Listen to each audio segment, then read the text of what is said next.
उस समय की प्रधानमंत्री स्वर्गीय श्रीमती इंदिरा गांधी, जिनका लोकसभा का चुनाव इलाहाबाद हाईकोर्ट निरस्त कर दिया था और प्रधानमंत्री बने रहने के लालच में उन्होंने उस समय के राष्ट्रपति से आपातकाल घोषित करवा दिया था।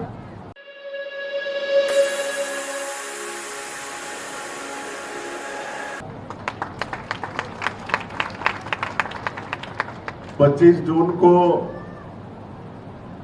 आपातकाल के यादगार में काला दिवस मनाते हैं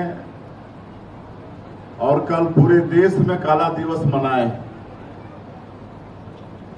आदरणीय राष्ट्रीय उपाध्यक्ष श्री सच्चिदानंद उपासने जी के साथ हम लोग विचार किए कि 25 तारीख को तो पूरे देश में अलग अलग जगहों में कार्यक्रम रहता है, लेकिन एक ऐसा तिथि तय किया जाए कि पूरे प्रदेश के जो हमारे लोकतंत्र के सेनानी हैं,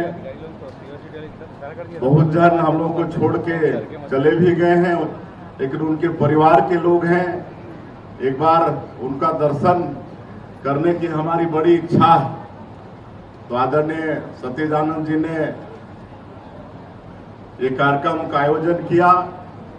आज 26 जून का ये दिन, और मुझे मालूम है कि आदरणीय सच्चिदानंद जी इस कार्यक्रम के लिए आप सभी लोगों को फोन से भी बोल सकते थे या निमंत्रण कार्ड भेजवा सकते थे, लेकिन स्वयं जगह जगह जाकर सबसे मिलकर आप सब लोगों को आमंत्रित किए हैं और आप सब लोग आए हैं। पुनः मैं आप सब लोगों का स्वागत करता हूं।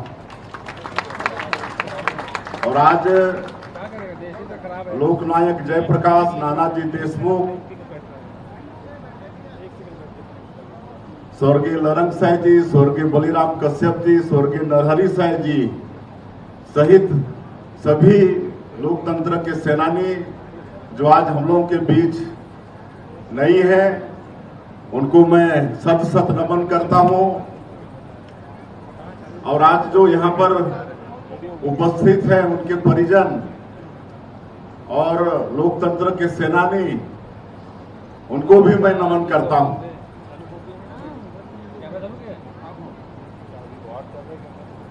क्योंकि भोजन भी करना है, समय भी ज्यादा हो रहा है और हमारे पूर्व वक्तागण सब बोल चुके हैं, इसलिए मुझे लंबा बोलने की आवश्यकता नहीं है।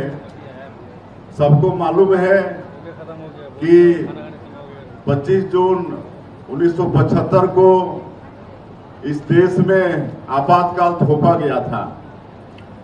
उस समय की प्रधानमंत्री स्वर्गीय श्रीमती इंदिरा गांधी, जिनका लोकसभा का चुनाव इलाहाबाद हाईकोर्ट निरस्त कर दिया था और प्रधानमंत्री बने रहने के लालच में उन्होंने उस समय के राष्ट्रपति से आपातकाल घोषित करवा दिया था। और वो आपातकाल को सोचकर ही मन सिहर जाता है। हम लोग तो बच्चे थे, लेकिन वो परिवार कैसे कष्ट में रहा हम सब लोगों को मालूम है। हमारे परिवार से भी हमारे ताऊ स्वर्गीय श्री नरहरि प्रसाद साई जी, वो मिसाबंदी थे, 19 महीना वो जेल काटे। और जब 77 में चुनाव हुआ तो रायगढ़ से सांसद हुए और मोरारजी भाई की सरकार में केंद्रीय राज्य मंत्री के रूप में उन्होंने काम किया। लेकिन हम अपने बीच में और कई लोकतंत्र सेनानी को देखते थे। एक बाल कृष्ण शर्मा कुनकुरी थे, जिनको लोग देवकी महाराज के नाम से ज्यादा जानते थे। अपने परिवार में इकलौता वो कमाने वाले थे और वो जेल चले गए, 19 महीना जेल में रहे। और वो बताते थे कि उनके जेल चले जाने के बाद उनका परिवार कैसे कष्ट सहा। मतलब चूल्हा जलना मुश्किल हो गया था ऐसे परिवार में। वो बताते थे कैसे कैसे कष्ट सहे। और जब हम उनके घर में जाते थे तो उनके बेटा बेटी हमेशा उनको उलाहना देते थे कि आपने हम लोगों के लिए क्या किया, कुछ तो किए नहीं, आज हमेशा उपदेश देते रहते हो। इस तरह से उलाहना उनको देते रहते थे उनके बच्चे। तो ऐसे और भी अनेक परिवार होंगे जिनका घर इस इमरजेंसी के कारण, आपातकाल के कारण बर्बाद हो गया। लोकतंत्र में जो अधिकार होता है वो छीन ले गया था। मीडिया जगत का अधिकार छीन लिया गया था। कहते हुए भी दुख लगता है कि कैसे सबको जेल में ठूंस दिया गया, कैसे बर्बरता के साथ नसबंदी हुआ। कुमारे लोगों का भी नसबंदी हो गया कि इस कहते हुए भी शर्म लगता है। ये इमरजेंसी में इस देश के लोगों के साथ बर्बरता हुआ। ये सब आप सब लोग जानते हैं। और इसके यादगार में हम लोग 25 जून को काला दिवस मनाते हैं।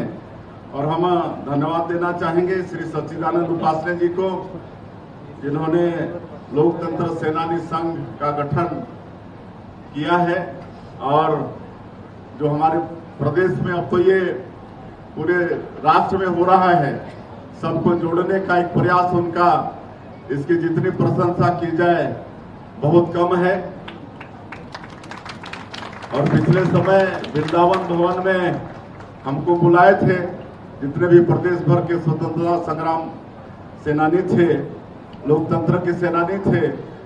और उनका एक आग्रह था कि जो पिछले 5 वर्षों में उनका जो सम्मान राशि रोक दिया गया था वो फिर से चालू किया जाए। तो उसको हम लोगों ने चालू किया, हमारी भारतीय जनता पार्टी की सरकार ने चालू किया। और ये कोई बड़ी राशि नहीं है, लेकिन एक सम्मान है जिसको आप लोगों की सरकार ने, आप लोगों ने आशीर्वाद देकर हम लोगों को सरकार पर बैठाया। तो उसको कर पाने में हम लोग सफल हुए। और यहाँ पर वित्त मंत्री जी हैं श्री ओपी चौधरी जी, उनको हमने कहा कि आप ऐसा रास्ता निकालिए कि पिछले 5 साल का उनको इकट्ठे एक बार में मिल जाए, ताकि थोड़ा एक साथ कोई बड़ी राशि हो जाएगा तो कुछ काम आ जाएगा। तो वित्त मंत्री जी को भी हम धन्यवाद देना चाहेंगे, उन्होंने रास्ता निकाला। और बहुत जल्दी हम लोग 5 साल का इकट्ठे मतलब देने में हम लोग सफल हुए। और ज्यादा नहीं कहते हुए मैं लोकतंत्र सेनानी संघ को बहुत बहुत शुभकामनाएं देता हूं कि ये संघ और बड़ा होता रहे और हर साल इस तरह का कार्यक्रम हम लोग करते रहें। और पूरे लोकतंत्र के सेनानी और उनके जो परिजन हैं उनको जोड़ के रखने का काम इस संघ करता रहे। मैं हम लोगों के आमंत्रण पर दूर दूर से यहाँ पर आए आप सब लोगों का एक बार हृदय से अभिनंदन और स्वागत करते हुए, और जितने भी दिवंगत लोकतंत्र सेनानी हैं और वर्तमान में और उनके परिजन हैं, सबको मैं नमन करते हुए अपनी बात समाप्त करता हूँ। जय हिंद, जय भारत, जय छत्तीसगढ़। धन्यवाद आदरणीय